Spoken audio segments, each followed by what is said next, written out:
¿Y existe?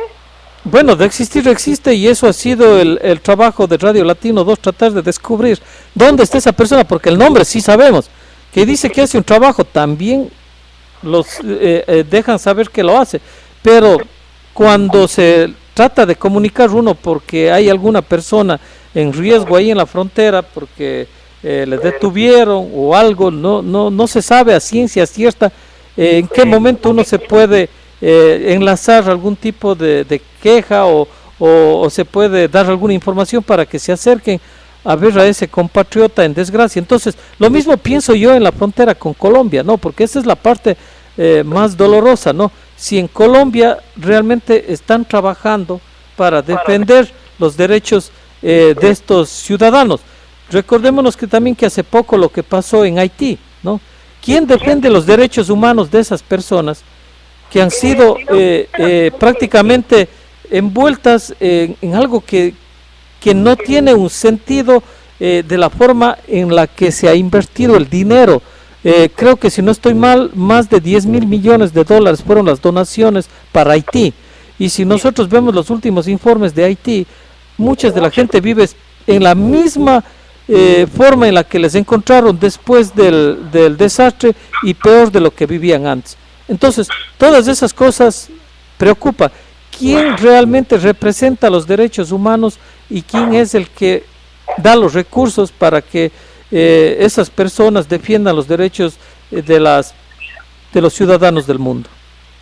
Ok, pero ¿quién fiscaliza a esas personas que están supuestos a velar por nuestros derechos? Se supone, yo digo que ellos tienen que tener un salario, tienen que tener una oficina, tienen que tener un nombre. Bueno, usted dice que del Ecuador sabe quiénes son, pero, o sea, yo voy al punto.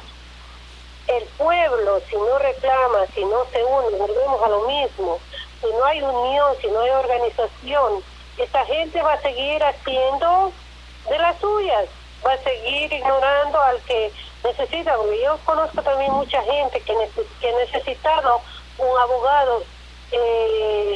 En el 2010 supe de un caso de un ecuatoriano que estaba 7 años preso en Long Island y nunca nadie le ayudó. No sé si seguirá o no preso. Sí, son los casos se pueden contar por miles. Me recuerdo que aquí estuvo el abogado de no sé si usted se recuerda de este caso, Copera en el Ecuador. Él vino aquí a Washington a presentar un pedido para defender los derechos de estos ciudadanos, ¿no? En donde que compatriotas ecuatorianos prácticamente fueron sorprendidos por el mismo gobierno. No estamos hablando ahora del tipo que se llevó el dinero, ahora estamos hablando del gobierno que se hizo cargo de esta deuda, donde que se le pidió a la asambleísta Jimena Peña y al asambleísta Alex Guamán que se investigue y que se ayude a la comunidad ecuatoriana que reside en el exterior y que envía sus remesas a los familiares que iban depositando el dinero en este banco. ¿Por qué razón se le pedía esa ayuda? Porque una de las normas que impusieron en ese momento es que tenían que justificar los migrantes de dónde traen ese dinero. Estamos hablando de personas que depositan de pequeñas cantidades, a veces 250, 300, 500, qué sé yo, hasta $1,000 que un ciudadano ecuatoriano puede ganar tranquilamente aquí en la construcción, que a veces lo envía con algún amigo, por una agencia, pero que no, a veces gana en cash. Entonces envía ese dinero. ¿Cómo podía justificar eso? No se hizo un trabajo de ayuda, no, de colaboración. ¿Por qué razón? Porque se tenía que, a través del consulado ecuatoriano de acá o la casa ecuatoriana, haber llamado a estos ciudadanos que habían enviado ese dinero para que digan que residen aquí y en qué es lo que trabajan. Eso era tan simple como hacer un documento así, pero lamentablemente ni el gobierno ha puesto de su parte, el asambleísta puso de su parte, ni la defensora del pueblo, ni acá tampoco que yo sepa los derechos humanos han defendido de alguna forma a todos estos compatriotas ecuatorianos que envían sus remesas de acá. Y otra situación es los turistas, muchos turistas que viven en la ciudad de Cuenca también depositaron dinero por los altos intereses que estaban pagando y muchos de ellos no pudieron justificar y han perdido esos ahorros tal vez de toda una vida. Mire las situaciones que se presentan desde un caso muy pequeño hasta este caso tan grande que estamos pasando ahora con la frontera en Colombia, y no se diga si hablamos de la frontera de Estados Unidos con México, ¿no? Ok, ese es un problema constante y nunca va a tener fin tampoco. Así es. Podemos hablar y tratar y decir, pero no va a tener fin, porque recuerde, donde que existe demanda de mano de obra, va a existir la oferta. Aquí hay oferta y la mano de obra barata necesitan, entonces la demanda viene del sur, ¿no? ¿Por qué? Porque no vamos a culpar solamente a los gobiernos, no me gusta a mí siempre decir el gobierno, no, yo no voy por eso, yo voy por la educación de cada familia, de cada núcleo familiar que debemos enfatizar y aprender a estructurar una familia. No solamente a decir, ok, se tiene que casar, se tiene que tener hijos, no, vamos a educarnos primero, a ver cuántos hijos podemos tener, a cuántos hijos podemos educar, a cuántos hijos les podemos hacer profesionales. O sea, si es que no vamos a estructurar la familia, no vamos a poder salir del hoyo en que estamos, porque, por ejemplo, antes, no sé si ahora en Ecuador, no estoy al tanto, siempre tenían 8, 10, 12 hijos. ¿Pero por qué tenían esa cantidad de hijos? Porque eran el sostén económico de la familia. Mientras más hijos, más gente trabajaba, más gente aportaba a la casa. Ahora ya no es así. Ahora cada hijo se está volviendo independiente, pero volvemos a lo mismo, la estructura familiar.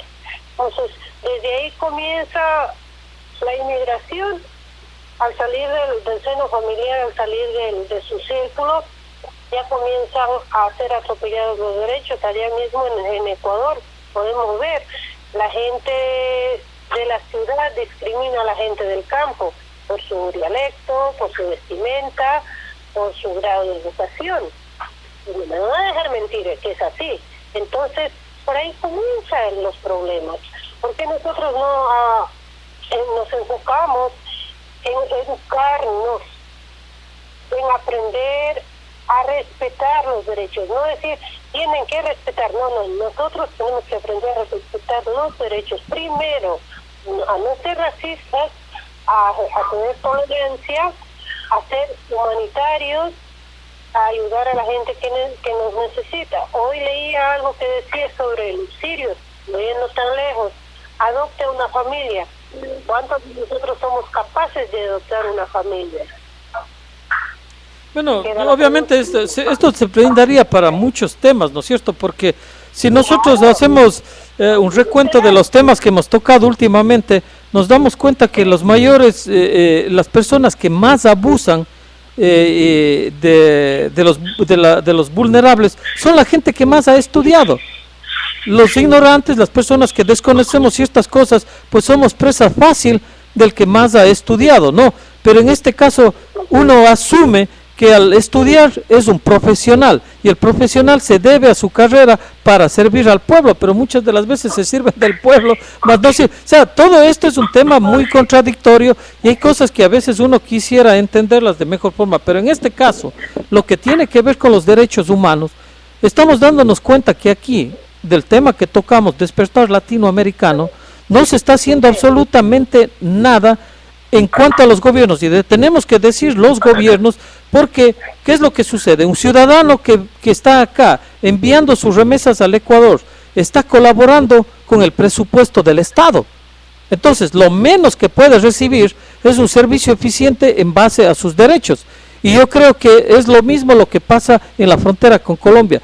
Muchos de los hermanos colombianos que pasaron a vivir en Venezuela era porque la situación económica en Colombia no les era favorable, pero ellos de alguna forma enviaban recursos para sus familias también allá en Colombia. Estamos hablando de que no son pocos colombianos los que viven en Venezuela, ¿no? Y era justamente por un problema de mala administración de los diferentes gobiernos de turno, de tanto a nivel nacional como seccional, que han permitido que se viole todos los derechos de los ciudadanos al dejar que estos políticos corruptos se comiencen a llevar el dinero y por ende comience a existir el caos en un país, en una ciudad, en una provincia. Entonces, eso tenemos que poner en la mente de todas las personas, que la responsabilidad de una persona que en plenas elecciones dice, yo voy a trabajar de esta forma, yo voy a trabajar de esta otra forma, y todos son ayudas que piensa hacer a los ciudadanos a los cuales él va a representar.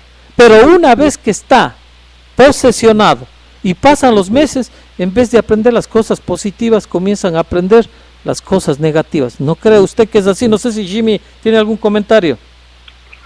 Bueno, realmente está comprobado porque el hombre es el exterminio del hombre, ¿no? Y que, como ustedes pueden ver a través de la historia, nosotros, a veces la vida es contradictoria, el mundo es contradictorio a la realidad, o sea, lo que se existe es contradictorio a la realidad de lo que se vive. Porque nosotros, si nos basamos en la historia, podemos ver que la mayor cantidad de muertes en la historia de la humanidad han sido causas de guerra, y mientras nos hemos gastado millones y millones y nos seguimos gastando millones en buscar soluciones médicas a múltiples problemas, ¿no? A múltiples enfermedades, etcétera.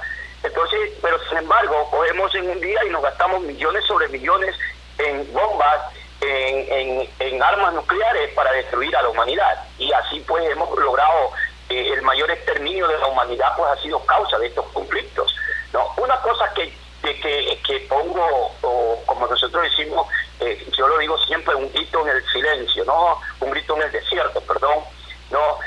Un grito en el desierto es ese silencio de los organismos que hemos creado precisamente para defensa de la humanidad, ¿no? Es un completo silencio, un completo hermetismo de parte de esto. Ustedes ven noticias que se pronuncian la Asamblea de la ONU, la Asamblea de la OEA o la Comisión Internacional de los Derechos Humanos en una reunión urgente a nivel mundial para solucionar estos conflictos. No, e incluso hay muchos países que, como en este caso en el mismo Estados Unidos, se han dictaminado leyes que van en contra de los principios reales de los derechos humanos, ¿no?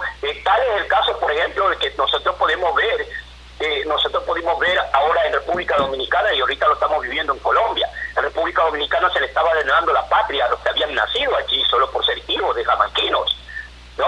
Y eso es una violación a los derechos humanos, pero está enmarcada en la Constitución de un país. Igual aquí Donald Trump se pronuncia que quiere negarle la patria a los hijos de los indocumentados, pero los hijos indocumentados, Dios no les dijo que vayan a nacer aquí, ellos nacieron aquí porque Dios les permitió nacer aquí, esta es su patria, ¿no? Entonces, al estar en la Constitución, si nosotros permitimos eso en la Constitución, estamos permitiendo una violación a los derechos humanos de la raza humana, y la raza humana por ende es una sola, ¿no? Y debemos estamos conjugados, estamos representados en un derecho